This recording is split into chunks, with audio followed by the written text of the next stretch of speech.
Oh, hey everyone, it's Dave Barnett from the investlocalbook.com blog site. I've got these neighbors across the street, and they have a little girl who plays with my daughter. And what was interesting is the wife has two brothers, and the three of them recently inherited a small hobby farm. And they were looking for a way to sell it, but the market for that kind of land is not that great, and it's very difficult because it's not really developed property for people to borrow money to get a mortgage on it. So I helped them out, and I explained to them how I did a deal a few years ago when I got rid of one of the houses that I used to live in. And it was basically I sold it on a lease option deal. Now, you can find out information online about lease option deals. But the circumstances here where I live made it a little bit of a peculiar or a specific kind of process. So, number one, where I live here in New Brunswick, there are a few laws pertaining to tenancies, to people renting. Number one, it's a very friendly jurisdiction for landlords when tenants don't pay. So basically, if I'm a landlord and a tenant doesn't pay the rent on the 1st, I can basically give them until the 10th, and if they don't pay me by the 10th, I can give them a notice where they have to be out by the 20th. And if they're not out by the 20th, I can then engage the rentalsman, who is like this, it's a bureaucratic office. They're the administrator in charge of the Residential Tenancies Act and about all the laws pertaining to renting apartments. And so the rentalsman would actually go over there and tell them you got to get out. And if they refuse or they tell him to go, take a hike, then he will go and get the sheriffs to come over and physically remove them. So if people don't pay, it's a great jurisdiction to be a landlord. But the rules about tenancies state that the only lease that is able to be enforced in the province has to be the standard lease that the rentalsman provides. So you can't go and create a lease option contract, and then if you have a problem with the tenant buyer, you can't then go to the rentalsman and complain and have them enforce your rules, because they'll simply say that your contract's not valid and probably tell you that you need to sue the person and take them to court, and nobody wants to do that. That's just a big hassle. So what I did in my deal was I created two separate contracts. The first one was the actual standard form of lease that the rentalsman's office puts out, where I entered into a 3-year lease agreement with the tenant.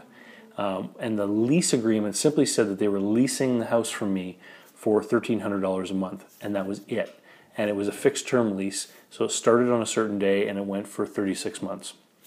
And then in a separate contract, I had an option to purchase, an exclusive option to purchase contract. So in this contract, it basically said that every month they lived in the house, and it referred to the lease, but the lease never referred to the option contract. So it said that every month they lived in the house, that they paid the lease on the rent on time, that I would give them a credit back at closing of $300. So they were paying $1,300 a month rent. The actual fair market rent for the house was $1,000 a month. That's what houses like that were going for in the market at the time. Because the other thing I had to consider was that for them to be able to finally get a mortgage and buy the house, they were going to have to satisfy the rules of CMHC, which is the mortgage insurance provider here in Canada. So the CMHC rules basically say that on lease-to-own deals, any premiums that go towards the purchase price or down payment have to be in excess of fair market value, rental value for the property. So I had an option contract which they paid some money up front. I think it was about $3,000 as an option premium, and that was non-refundable, but it did go against the purchase price of the house. The option contract also fixed the purchase price of the house for any time in the next 36 months. And so they lived there as tenants, but every month they paid rent. They were basically accumulating money towards their ultimate down payment. And they ended up exercising their option to purchase before the 36 months was up. And I think at closing, it worked out to over $10,000 between the option premium and all of the payments, the excess payments that they made every month, what I had to credit back to them. So when they finally were able to qualify for a mortgage at the bank, they didn't actually have to have any cash. All the savings had already been made through the contract with me. And because the contract had been written in a very specific way that followed the guidelines of CMHC, they were actually able to use that payment history with me as part of their qualification for CMHC. So it worked out really well for me. For almost 3 years, I collected $1,300 a month, which happened to be the mortgage payment on my new house. So they basically paid for my new house. And then when the deal closed, I got paid out and ended up with a substantial profit on the house, which also worked out well for me. But it worked out well for them too, because they were able to get into a home and make it theirs and do landscaping and decorating. And I'll tell you, at one point I had 10 apartments, and I've never had tenants like these people, because these people knew that the house was going to be their home. And so they did things like planting trees, and they painted and decorated, things that tenants don't do, because tenants know they're going to move. These people really took care of the place. And I had a clause in the lease that said that they were responsible for the first $300 of any repair, thinking that, like fridge or washing machine, that kind of thing. And I never heard from them once over the entire almost 2.5 years that they were in the property.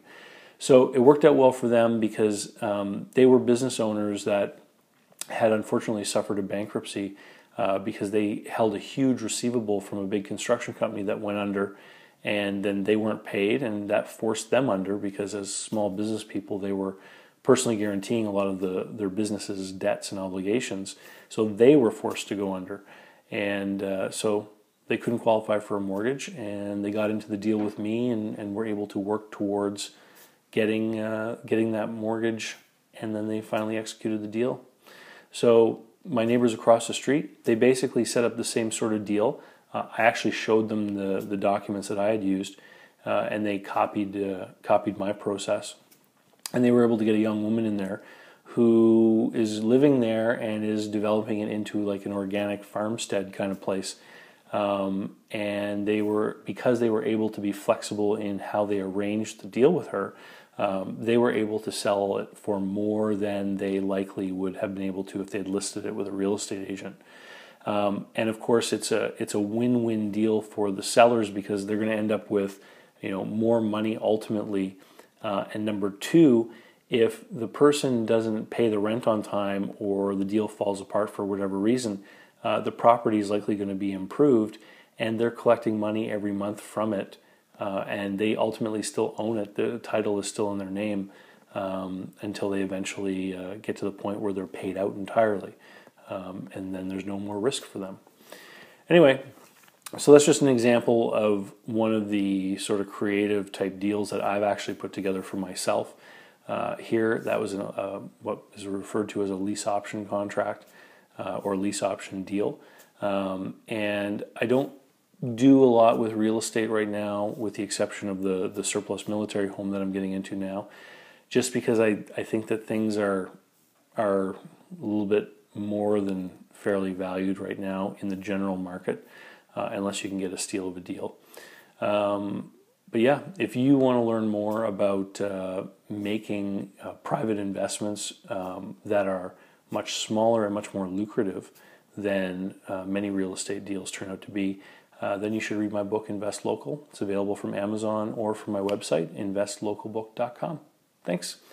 Talk to you later.